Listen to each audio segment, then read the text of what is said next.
Welcome back to the Thinking Crypto podcast, your home for cryptocurrency news and interviews.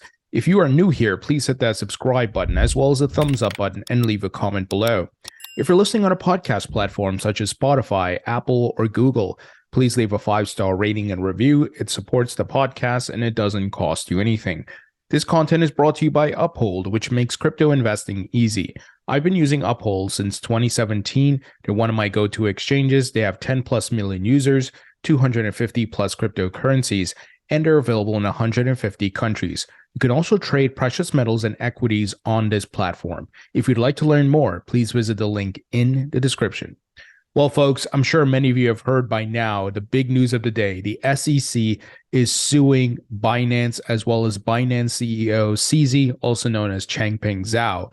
This is a big update, folks. They're going after both Binance.com and Binance US. Now, many of you know the CFTC filed a lawsuit against Binance US earlier this year, and now it's the SEC's turn. And this doesn't come as a surprise. I think many folks were waiting on this. It was just a matter of the timing. We know the SEC's been going after everybody. They sent a Wells notice to Coinbase. They attacked Kraken. Now it's Binance's turn. But let me give you the details here and what they're saying, because, of course, you know, the way they went about it is very shady. Here, John Deaton of Crypto Law, you know, they tweeted to the SEC official Twitter account saying, regulation by enforcement and lawsuit by media. The public doesn't trust the SEC for a reason. Watch and learn why. And of course, they made their big media push. So they got the New York Times involved. Here, the headline on the New York Times: SEC accuses Binance of mishandling funds and lying to regulators. They also made a big push with Bloomberg. The one thing I was surprised by is that Goldman Gary Gensler was actually not on TV. Usually he'll do his parade. Maybe he'll be on TV tomorrow, right? He'll go out and make a push here. And Gary even retweeted the news. He said, through 13 charges, we allege that Zhao and Binance entities engaged in an extensive web of deception, conflicts of interest, lack of disclosure, and calculated evasion of the law. Now, of course, on this news, the market dumped. BNB dumped pretty hard. If you look at Bitcoin, also dumped. It's currently just over $25,000. But still, you know, you look at it on the chart here, still within this retracement range. But look, that's a whole other video itself, but just giving you an update on what happened with the market. And here's some of the details of what's going on and what's being charged. So the SEC has accused Binance of mishandling customer funds, as well as lying to regulators and investors about its operations in 13 charges filed Monday. The regulator said Binance had been mixing billions of dollars in customer funds and secretly sending them to a separate company controlled by CZ. The charges included misleading investors about the adequacy of its systems to detect and control manipulative trading. Regulators also said Binance did not take sufficient steps to restrict U.S. investors from accessing Binance's unregulated exchange. Now, Binance aside for a second, why wasn't FTX and Sam Bankman-Fried sent a Wells notice? Why weren't they, flagged by the SEC for commingling funds? Right? Sam Bankman-Fried was in Gary's office multiple times along with FTX officials. I want you to think about that. And I think we all know the answer, right? So let me continue here. The other part of this, what the SEC did is their usual scumbag move, right? Coming from scumbag regulator Gary Gensler. In the complaint, they threw in 10 tokens. Those tokens include Solana, Cardano, yes, the ADA token, Matic, which is, of course, part of the Polygon blockchain, Filecoin, Atom, so Cosmos, Atom, Sand, Mana, Algorand again, Axis Infinity, and Cody. So once again, they're not litigating these tokens individually, saying, hey, this token, are you decentralized enough, yada, yada, right? They're just throwing them in the mix so that if Binance was to settle and the SEC was to win, the lawsuit against Binance, they can just say, see, these tokens are securities. That, my friends, is the shady scumbag move, the strategy by scumbag regulator Gary Gensler. This is why we need Congress to act. We are not dealing with a government agency that has integrity. They're operating like the mob. Now, the SEC also alleges that Binance issued unregistered securities with BNB and BUSD. So, of course, they're attacking the native token, BNB. And I'm not here to say if that's a security or not. That's for the SEC. And I could see, maybe they have an argument there. And the other part they're saying is BUSD being a security when it's a stable coin, which is nonsense. Stable coins are not securities. So once again, they could make the argument maybe BNB is, right, at a certain point. Maybe now it's not. But we know the SEC does not want to make that distinction. That's why they're throwing these other 10 tokens in the mix, because they want it to be ambiguous. They want to go around shaking companies down, throw whatever cryptos in the mix, and try to get the securities blanket thrown on them without actually litigating the tokens. This is really scumbag moves here. And this is why, I've been saying for a long time, beating the drum, we need Ripple to win, because Ripple, I think, has the upper hand in the lawsuit against the SEC. And if Ripple was to walk away with a victory, a lot of the other projects can use Ripple's defense, right, to fight back the SEC. And of course, we need Congress to act, guys. That's the only way the SEC is going to be stopped, because right now, Gary Gensler is going crazy, obviously, and he's attacking everything. And here's what Eleanor Tourette of Fox Business had to say. She got some insights. She said, according to a source close to Binance, the company knew there was a high likelihood that the SEC would file the exact same complaint the CFTC did, but making the assets the securities as securities. They were apparently not made aware that the action was coming today. Here's some more details. She said, Binance responds to the lawsuit filed today by the SEC. The exchange admits it received a Wells notice from the agency earlier this year. I'm sure a lot of companies got Wells notice, guys. And of course, Binance put out their full rebuttal here and the full statement. Obviously, it's too many things to read here. It's 3 long pages. So you guys can go read up on that. And CZ was saying that this is an attack on the entire industry.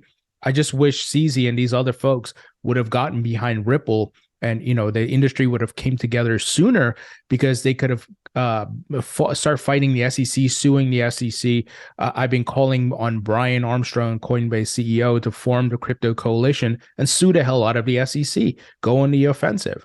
Here's what Ben Todar had to say regarding the situation. He said the SEC's attack on Binance not only undermines the freedom and innovation of cryptocurrency, but also raises concerns about its role as a tool wielded by traditional banks to suppress the growth of digital currencies.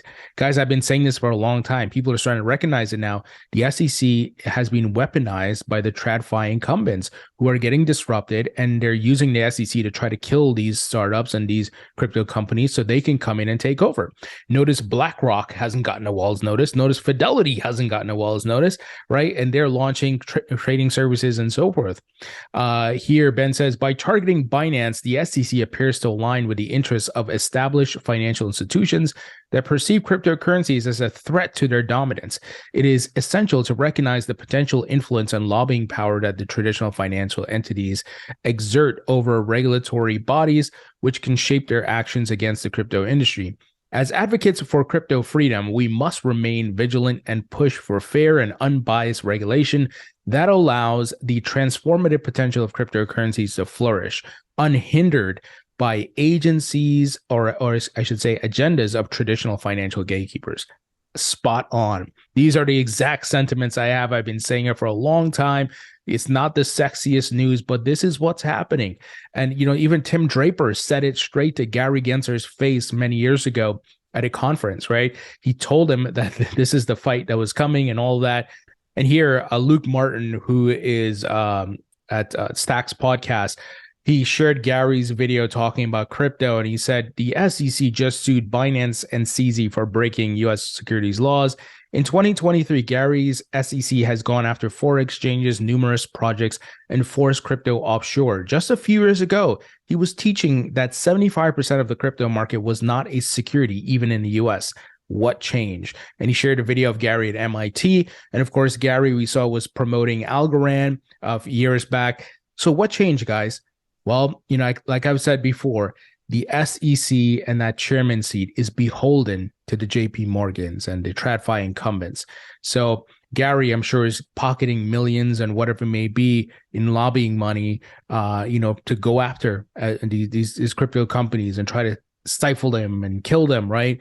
Drive them out of the country so that the JP Morgans and these folks can set up shop, can control the market. Because as I read in the previous tweet, Ben said, these TradFi incumbents, they don't like that they're getting disrupted.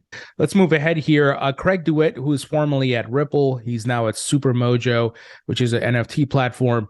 He had an interesting tweet. He said, eyes on Coinbase right now. Do they pull all those alleged securities like they did with XRP? ?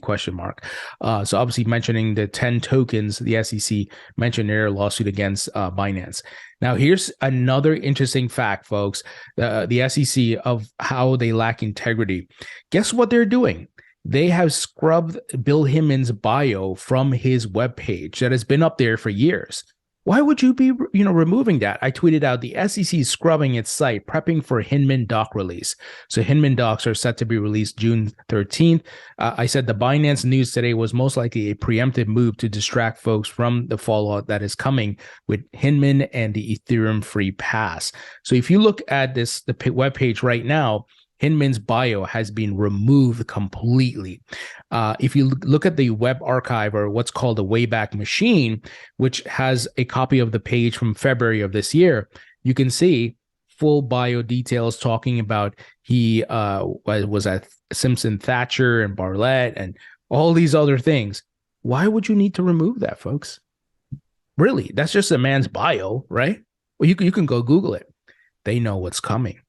This is, protecting themselves in whatever way they feel, but it's not going to happen because decentralized social media, decentralized media is going to highlight this and get it out to the masses. That's why I tell you all, there's never been a day and time like this where we have social media where we can engage with regulators, politicians, and lawmakers and so forth. Just look on Twitter, right? The president's on Twitter and all that. So we have an advantage, folks. In the past, we couldn't do this. We'd have to go rally together, go protest in front of the SEC's office, and that probably wouldn't do as much. But we have social media. We can get things trending. We can spread the news. We can spread the facts. So this is why many of you may see I tweet at Gary Gensler every time he tweets, because I know there's people who don't know about crypto, who don't know what's happening, and I put out the facts here of the SEC's corruptions and lies. So when they go and they see it, then they can see the facts for themselves, right? We have to expose these tyrants, these corrupt fools like Gary Gensler. So clearly, you see what the SEC is doing here. Why would you strip this man's bio? It's been there for years. All of a sudden, right? They know, guys, they're trying to protect themselves here. Pathetic, in my opinion. Now, David Schwartz, I should say, of Ripple, he's Ripple CTO. He tweeted out something today, which kind of hints towards the Bill Hinman emails being released. He said, if people knew what we did, they'd be really mad about it. Some unstable people might even possibly do something violent, maybe. Seems like a very bad reason for the government to insist on keeping something a secret. I don't know who he's quoting here, but seems like once again, this Hinman documents and emails have a lot of dirt, which is the SEC does not want to see the light of day. Hence why they're scrubbing Bill Hinman's profile page on their site, right?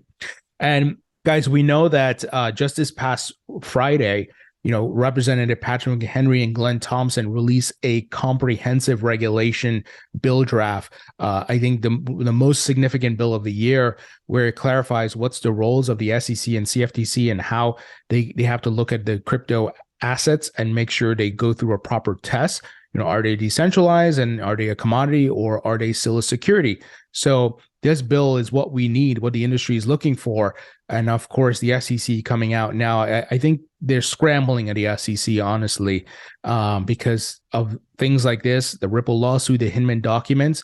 So expect a lot of PR pushes from corrupt Goldman Gary Gensler in the coming weeks. Once again, he might be on CNBC tomorrow doing his victory lap, but we'll see what happens. Now, Raoul Pal, macro investor, who I've had on the podcast, kind of shining a light here at the juxtaposition of what we're facing here in the United States versus what's happening across the world. So he said, meanwhile, on a small, muddy, but important island on the other side of the pond, he's referencing the UK. The news is the UK parliamentary group publishes new report on crypto industry.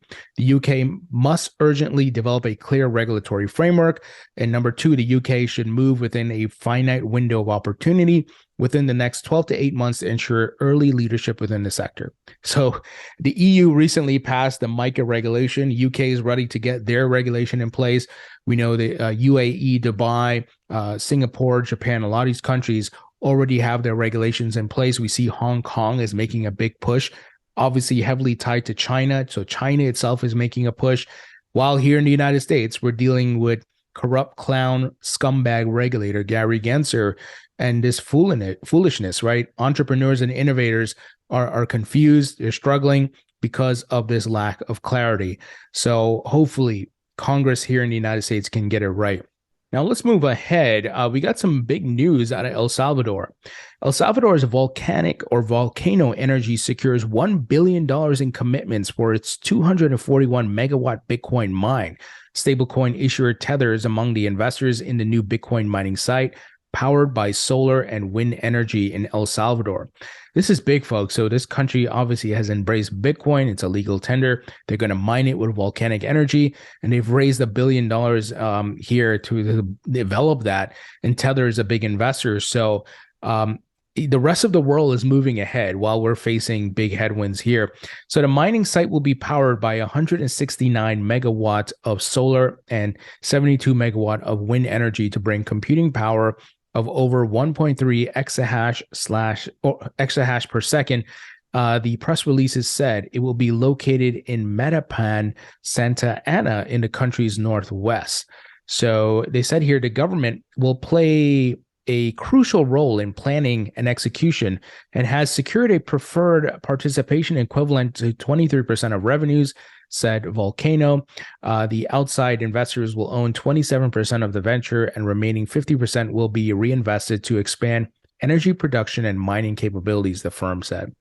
Very, very interesting here, guys. Pretty big news, in my opinion. Here's some more Bitcoin mining news. Bitcoin miners are churning out more computing power than ever despite a prolonged crypto winter. Want to guess why they're doing that, my friends? Why are they ramping up right now? Well, the Bitcoin halving is next year, right? That means the amount of rewards are going to be cut in half per the normal 4-year cycle. And of course, that's usually followed by a bull run. So there's money to be made here. And expect to see more Bitcoin mining, expansion happening by different companies. Now, finally, I'm sure many of you heard about this news. Apple released its own Oculus, like what Facebook has for virtual reality and augmented reality integration into doing things.